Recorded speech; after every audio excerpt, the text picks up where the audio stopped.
এই যে আরেকটা শাড়ি, এটা হচ্ছে গয়না বাক্স পেজ থেকে আমি নিয়েছিলাম। আমার এত ভালো লাগছে, মানে কালার কম্বিনেশনটা দেখেন, এখানে হচ্ছে সুন্দর করে লাখনো কাজ করা। দ্যাটস ওয়াই আমার এটা খুব পছন্দ হয়েছে। আমি জানি না এত শাড়ি আমি আরও কতগুলো অর্ডার দেওয়া, এত শাড়ি আমি কবে পরবো, আমার মেয়েরা আদৌ পরবে কি না কিছুই জানি না, বাট আমার শখ, আমার পছন্দ, আমি কিনছি। এখন কি করতে পারি বলেন।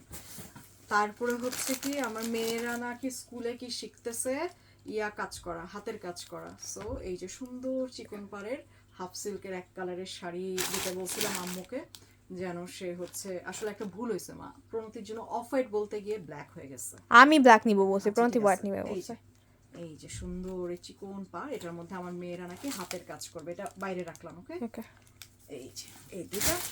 আর একটা সবচেয়ে ইম্পর্টেন্ট জিনিস, যেটার জন্য আম্মুর পিছনে আমি লেগে লেগে লেগে লেগে লেগে লেগে পাগল বানাই ফেলছি, আমার মার বিয়ের শাড়ি।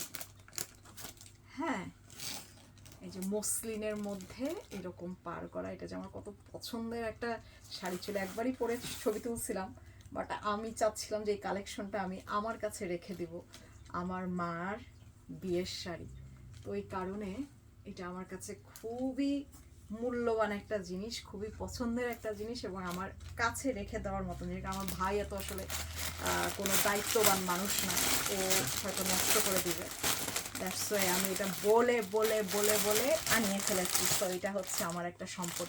তো এই ছিল আজকে আমার মার পাঠানো